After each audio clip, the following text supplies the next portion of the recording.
Good morning. I want to thank all of you for coming today. So today we are announcing that we'll be filing a lawsuit against the Trump administration in the Northern District of California. This effort is co-led by San Francisco and Santa Clara County, and you'll hear shortly from our Santa Clara County Council, Tony Lopresti. Since his first term, Donald Trump has tried different ways to coerce cities into doing the job of the federal government and carrying out federal immigration enforcement. Since taking office on January the 20th, Trump and his administration have doubled down on those efforts. They have targeted sanctuary localities and states with executive orders and agency actions meant to illegally compel local jurisdictions into carrying out the president's priorities and allowing the federal government to commandeer local law enforcement officers as ICE agents. The federal actions make clear that cities like San Francisco will be defunded if we do not give up our local authority and autonomy and comply. His executive order, titled Protecting the American People Against Invasion, orders federal agencies to illegally cut off federal funding to jurisdictions with sanctuary policies. To implement this executive order and to carry out Trump's wishes, the U.S. Department of Justice sent memos on January the 21st and this Wednesday, February the 5th, that instruct U.S. DOJ personnel to investigate and civilly or criminally prosecute local officials in sanctuary jurisdictions that do not actively assist in immigration enforcement. These are not idle threats. Yesterday, the Trump administration brought a lawsuit against the city of Chicago, Cook County, the state of Illinois, and local and state officials challenging their sanctuary laws. Their lawsuit made the prosecution of state and local officials for following their laws a reality. The lawsuit that we're going to be filing later on today with a number of cities and counties lay out exactly how these executive orders and U.S. DOJ memos violate a whole host of laws. Their actions fly in the face of fundamental constitutional provisions. They violate plain statutory language and numerous court orders. Our lawsuit describes how their actions violate the Constitution's 10th Amendment, the separation of powers doctrine, the spending clause, the due process clause, and the Administrative Procedures Act. We will be asking the court to declare these actions unlawful and to prevent the Trump administration from enforcing the challenged portions of the executive orders and U.S. DOJ memos. I want to be clear. The Trump administration is asserting a right it does not have. They are trying to tell us how to use our resources and to commandeer our local law enforcement. This is the federal government coercing local officials to bend to their will or face defunding or prosecution, and that is illegal or authoritarian. And last I checked, we still live in a democracy under the rule of law, and the federal government needs to follow the law. Local officials have a right to do their jobs without threats or interference from the federal government. Now, let me note that none of these actions targeting sanctuary jurisdictions will improve public safety. Sanctuary laws improve public safety, and that is their purpose. Our city's sanctuary laws have been in place since 1989. Studies have consistently shown immigrants are less likely to commit crimes, and sanctuary jurisdictions are either seeing no increase in crime or have lower crime rates. As a result of sanctuary laws, victims and witnesses of crime are willing to come forward and report crimes to the police. And when law enforcement and communities trust each other, we get criminals off the streets, making everyone safer. These were points that were made in a recent statement by the California Police Chiefs Association, representing hundreds of police chiefs in our state. Eroding trust and targeting hardworking families with threats of deportation does the opposite. It makes individuals fearful to report crimes, to go to school, to get needed health care. It makes us all less safe. Now, Donald Trump and his allies like to spread falsehoods that sanctuary jurisdictions harbor criminals. That is simply not true. The federal government knows the identity and has the fingerprints of every inmate in San Francisco jails. If the federal government has legal reason to arrest someone, they can do so by obtaining a criminal warrant or a court order. The purpose of our local sanctuary laws is not to interfere with or impede lawful federal immigration enforcement. But let me say this. Immigration enforcement is the federal government's responsibility, not the responsibility of state and local governments.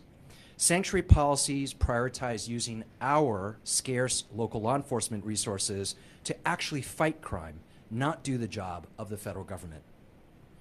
Now, during the first Trump administration, San Francisco and Santa Clara sued the federal government after the administration attempted to withhold federal funds from the city based on its sanctuary policies like it is trying to do today.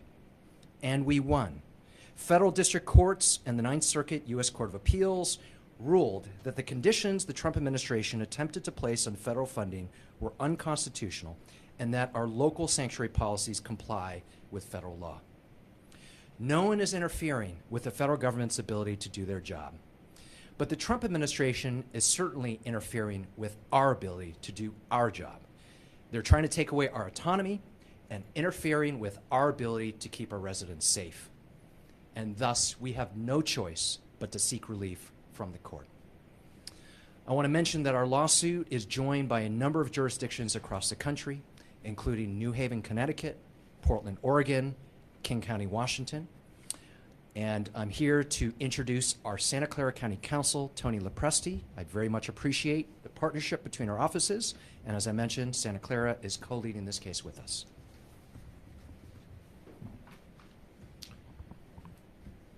Good morning. I want to begin by thanking City Attorney David Chu and his extraordinary team for their leadership and partnership with Santa Clara County in standing up for the constitutional rights of our residents. Santa Clara's core mission is to care for its most vulnerable residents and to deliver the critical services that they need to survive and to thrive. Santa Clara's mission, our job, is not to enforce immigration laws. And the Constitution could not be more clear that the federal government can't require us to help with enforcement of civil immigration laws. In constitutional speak, we call that commandeering. The federal government can't commandeer our local government. They can't commandeer our local resources. And they can't commandeer our local law enforcement to help them carry out a vision of mass deportation. You might ask why Santa Clara and San Francisco and hundreds of other jurisdictions choose not to cooperate with the federal government. For us, it's simple.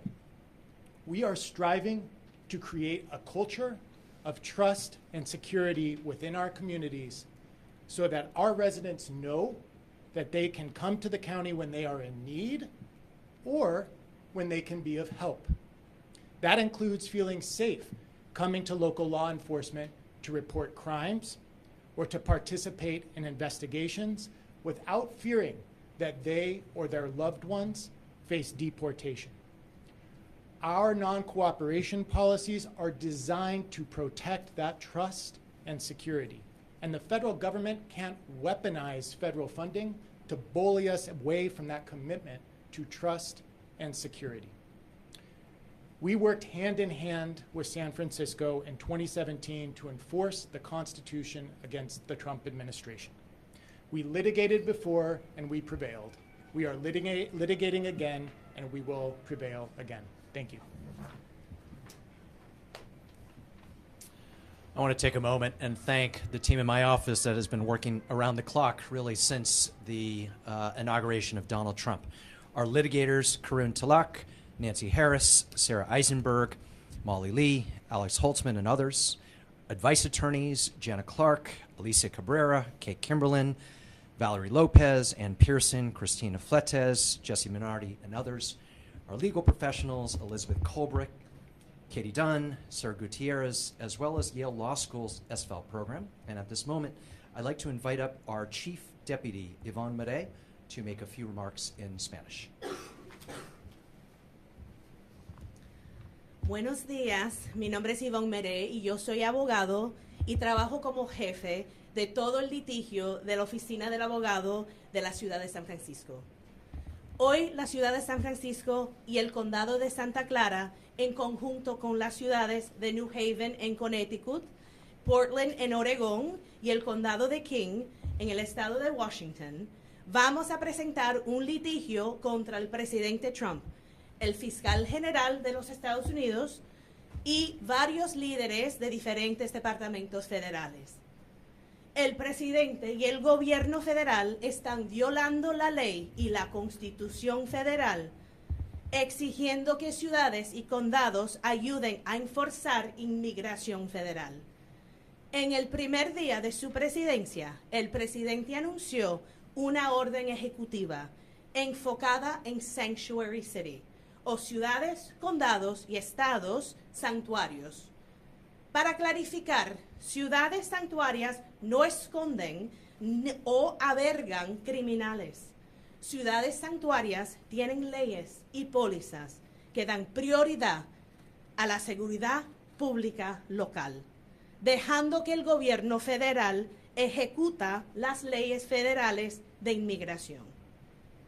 A través de la orden ejecutiva y unos memorandos del Departamento de Justicia, el presidente intenta forzarnos a implementar sus pólizas y prioridades, requiriendo que ciudades santuarias ayuden a enforzar las leyes federales de inmigración y amenazando nuestras ciudades santuarias, no solamente con litigios civiles y penales criminales, pero con quitarnos el financiamiento federal si no cumplimos con lo que él quiere. Las acciones del presidente y el gobierno federal violan la ley y la Constitución y tratan de crear un derecho y un poder que no tiene la rama ejecutiva.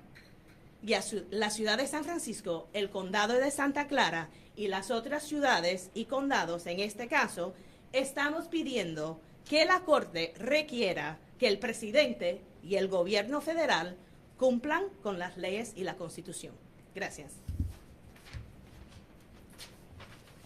Thank you. That concludes our comments. Happy to answer any questions.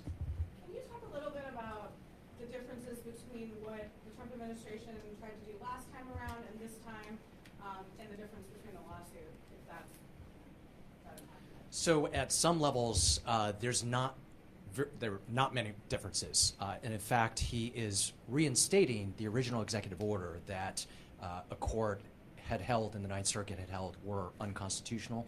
But in addition to that, he is now also threatening local officials, state officials with investigations, criminal and civil prosecutions. What relief are you seeking in this lawsuit? Quite a few pieces. Sir, do you want to take answer that? Yeah, at a high level, we're Say your seeing. name. Oh, I'm sorry. Sarah Eisenberg from the San Francisco City Attorney's Office. We are seeking declaration that these executive actions are unconstitutional and unlawful, and an injunction that prohibits them from enforcing them against jurisdictions that have these policies of non-cooperation with federal immigration authorities. Why did it only go to the Ninth Circuit last time?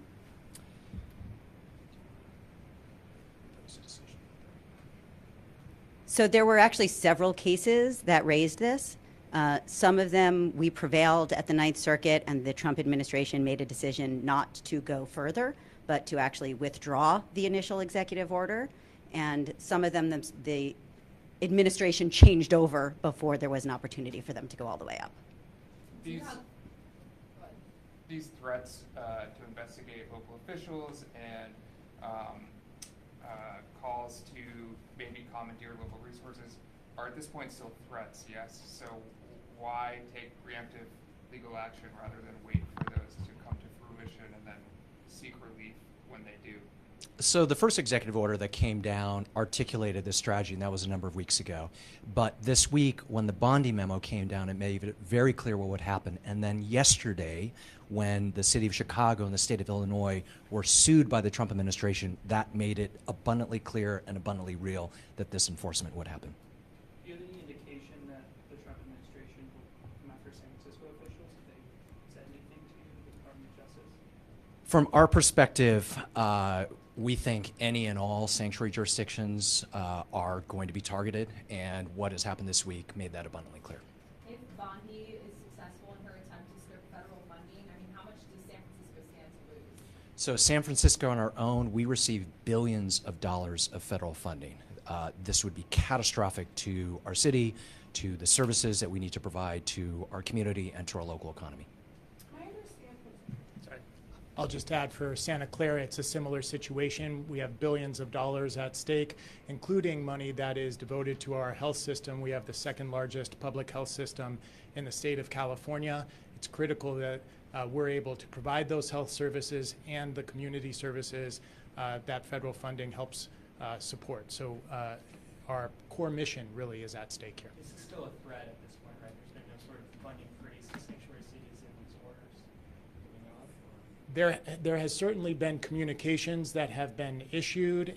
One thing I'll say to that point is we have seen the administration moving so fast and oftentimes so chaotically, it's difficult to tell when they are putting something forward or withdrawing it. So rather than be caught flat-footed, we definitely felt like we needed to be proactive rather than wait for the impacts to our residents and our We haven't seen community. any funding stops as a result of these memos yet. That's correct. My understanding is that the commandeering sort of interpretation is played out in case law, right, under the 10th Amendment. I'm just wondering if you guys are worried about the Supreme Court and just how many judges Trump appointed the first time, maybe making a different interpretation of the 10th Amendment. I'll start by saying it's our perspective that judges that follow the rule of law will side with us, particularly given the precedent that we have here. We'll obviously see how that happens as we proceed, but the laws on the books are clear. You expecting more jurisdictions to join this lawsuit? We are, absolutely. And we're in conversations as we speak. We'll be filing the complaint later today, in part because we're still gathering names and information that we can put into our complaint related to other jurisdictions. Are there any other Bay Area jurisdictions that are part of this, or you can share maybe? There's very likely at least another Bay Area jurisdiction, and we're waiting. We'll likely have more to say about that in the near future. Have you spoken to Mayor Lurie about this action, and is he in support of it? I have advised Mayor Lurie of this. We had a very good conversation. He understands why we're needing to move forward at this time to defend our city. Are there any other actions that Trump has taken in the last week or last couple of days that you expect yourself or other jurisdictions to potentially present a lawsuit against? I think what I would say is, as countless legal observers will tell you, Donald Trump has been openly violating the law and the Constitution on almost a daily basis. Just to give a number of examples, he is trying to ignore the constitutional right to birthright citizenship, which our office is litigating. He's violating separation of powers by trying to cut off federal funding that Congress has authorized and shutting down agencies that Congress has also authorized. He's violating the law by firing inspector generals and federal prosecutors without notice, as well as giving billionaires access to private financial data.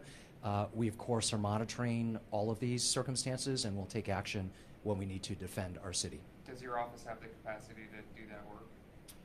Well, I have to just thank the incredible professionals in our office who are literally working around the clock and not sleeping at this time. We need to do whatever we can to uphold the rule of law. I'll just say that we're very privileged to be working in coalition with a whole host of other local jurisdictions, and we fully anticipate that there's going to be a flood of necessary litigation that we're going to need to bring forward, and we are going to be working hand in hand with partner jurisdictions and making sure that we push back on the unlawful and unconstitutional policies of the administration. Were there any conversations with Attorney General Bonta since California is a sanctuary state, or is that just entirely different?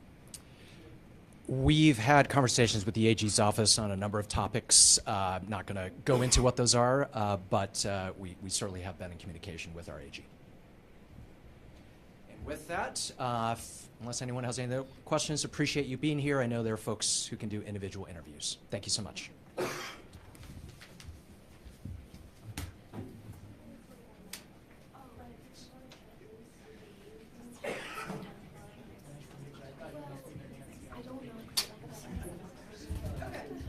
Are you voting?